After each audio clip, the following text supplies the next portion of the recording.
8월 26일 살아계신 하나님의 말씀 누가복음 6장 26절부터 33절 말씀으로 그들과 함께 살고 싶다 라는 저의 말씀 드립니다.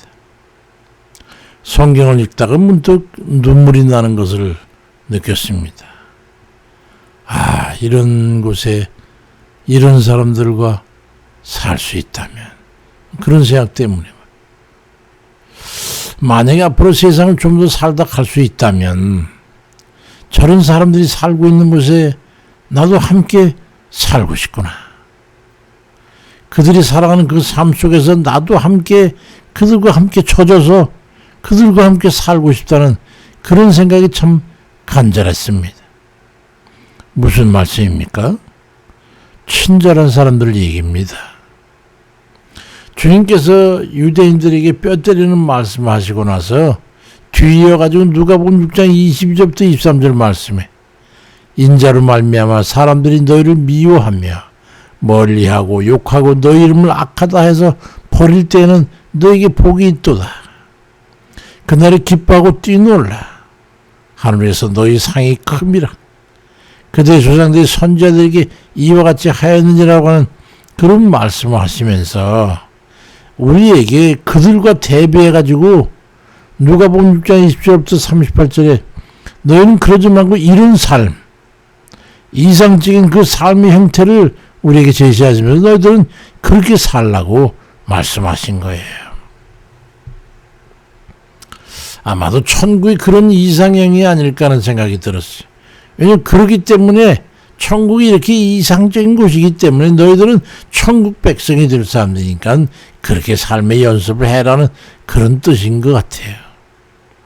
시작은 이렇습니다.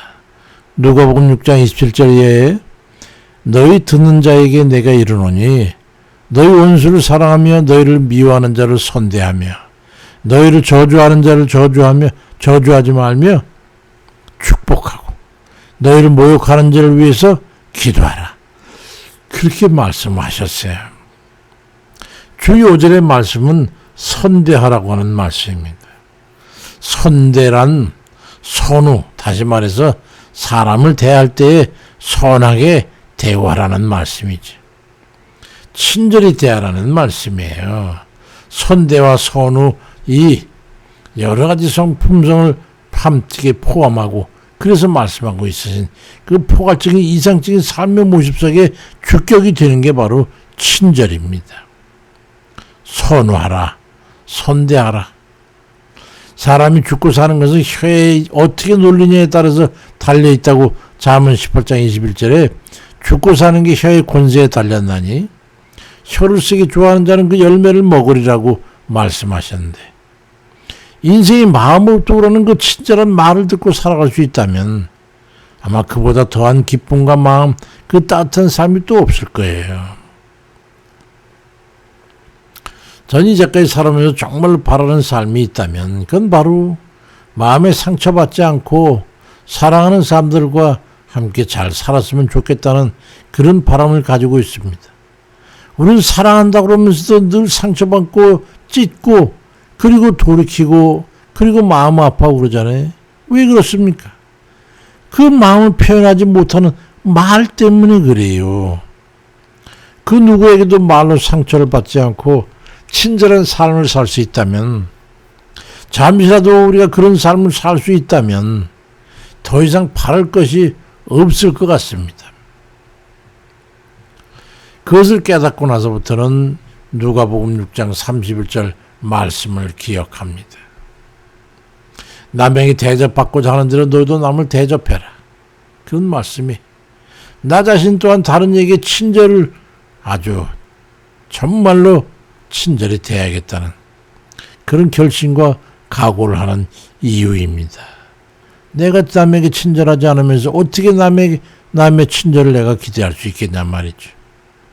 그런데 삶의 여러 곳에서 말로 인해서 아파하고 그리고 괴롭고 고통스러운 그런 삶을 우리가 살게 되잖아요. 화가 나는 것도 상대의 공격적이고 비틀고 찌르는 그 말 한마디 때문에 시작이 되고 온갖 괴로운 심적 상태에 있다가도 친절하고 따뜻한 위로와 격려 안아주는 그 말 한마디에 다 풀어지고 그 따뜻함 때문에 편안함 때문에 눈물이 날 만큼 마음의 평안을 얻게 되지 않습니까? 그래서 불행한 곳에는 반드시 혀에 흉포가 있다는 것을 우리는 알게 됩니다. 야고보 3장 6절에도 혀는 것 불이요 불의의 세계라. 혀는 우리 지체 중에서 온몸을 더럽히고 삶의 수레바퀴를 불살이나니 그 사르는 것이 지옥불에서 나느니라 말씀합니다. 이게 혓바닥 잘못 놀려가지고 우리 인생을 지옥처럼 만든다는 거예요. 이 얼마나 이게 무서운 일입니까? 정말 말 잘해야 돼요. 어떻게 친절한 말을 해야 돼요. 상처 주고 찌르고 비트는 그런 말하면 인생을 불행하게 하는 거예요. 그 상대방을 아주 죽이는 거란 말이에요. 지옥불에. 다른 일을 선대하는 친절은 관계된 모든 일을 행복하게 해줍니다. 주님께서 우리로 하여금 사는 날 동안에 다른 이들과 더불어 행복하게 살라고 그 방법에 대해서 말씀하신 거죠. 미국의 어느 비가 쏟아지는 그 늦은 밤에 차를 타고 웬 노부부가 호텔을 찾아 들었어요. 시골 호텔이 뭐 자그마한 곳이니까 그게 객실에 있느냐고 노부가 물으니까 그 직원이 아유 오늘 비가 와서 그런지 빈 객실이 없습니다. 어쩌지요? 크게 낙심을 해가지고 어쩔 줄 모르는 그 노부부를 보면서 그 직원은 잠깐만 기다려보세요 어르신들. 그러더니 갔다 오더니 객실은 하나도 없지만은 혹시 제가 사용하는 방이 있는데 괜찮으시면 제가 곧 준비를 해드리겠습니다. 잘 것도 없고 지금 당장 어디 갈 데도 없고 큰 걱정하고 있던 노부부는 너무나 고마워서 그렇게 해주면 고맙겠습니다. 그럼 여기 잠시만 기다리세요. 그리고 가더니 그 객실 담당 직원이 한참 있다 오더니 네 준비가 다 됐어요. 시트 다시 깔고 매트리스 다 깨끗이 정비를 했어요. 한번 가시죠. 갔더니 방이 은은한 그 향내도 나면서 말이죠. 깔끔하게 치워놨어. 여기서 주무세요. 불편하시겠지만 어서 편히 주무세요. 물도 따뜻하게 덮여놨습니다. 그 노부부는 아주 정말 밤 깊게 잠을 푹 자고 아침에 일찍 일어나서 길을 떠나야 되기 때문에 길을 떠나는 노부부는 장의자에 누워서 잠이 들어있는 그 청년을 봤어. 그 청년이 잠을 깰까봐 이불을 잘 덮어주고 떠났습니다. 그리고 그의 가슴 그 옷에 붙어있는 그 이름을 보고서 길을 떠났어. 그로부터 2년이 지나 어느 날 비행기표와 초청장이 그 객실 담당 청년 직원에게 전달이 됐어. 그건 세계에서 가장 크고 아주 유명해진 월드오프 아스토리아라고 하는 그 호텔의 개업식 초청장이었어. 그것은 아주 낯익은 노부부가 기다리고 있었어. 바로 몇 년 전 그 시골 호텔에 들었던 노부부였어. 그럼 그 청년에게 그 노부부가 찾아와서 청년, 우리를 알아보겠소? 네.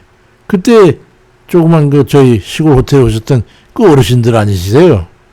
그래요. 우리를 기억하는군요. 고마워요. 그땐 정말 고마웠어요.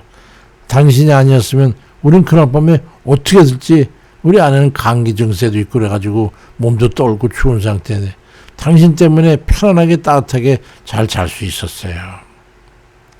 그리고 하나 부탁이 있는데 말이죠. 당신 혹시 그곳을 떠나서 이 호텔을 좀 경영을 맡아줄 수 없겠소? 이 호텔은 우리가 당신을 위해서 2년 동안 겨우 엊그제 이제 건축을 마치고 개업을 하게 된 이 호텔을 당신 손에 맡깁니다. 그러면서 그의 손에 그 호텔 경영권 이 임명장을 갖다가 쥐어주더라는 거예요. 그는 그 후에 세계에서 제일 유명한 호텔로 그 호텔을 성장시키고 그 호텔 체인을 형성하면서 미국에서 가장 유명한 호텔 체인이 되도록 했습니다.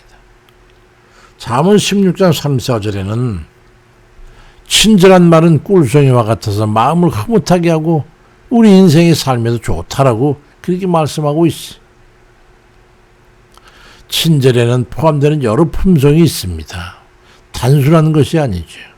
누가복음 6장 32절 이하에 너희를 사랑하는 사람들만 사랑한다면 너희가 무슨 칭찬을 받겠냐. 죄인도 자기를 사랑하는 사람을 사랑한다. 너에게 친절을 베푸는 사람에게 친절을 베푼다면 너희가 무슨 칭찬을 받겠느냐. 죄인도 그 정도는 할 줄 안다라고 주님께서 말씀하셨어요. 그러니까 진정으로 마음으로부터 우러난 친절은 단순한 그런 품성이 아니다. 단순한 언행이나 그런 게 아니다. 베푸는 근본적으로 가지고 있는 인격적 품성이 있다는 것을 말씀하고 있는 거예요.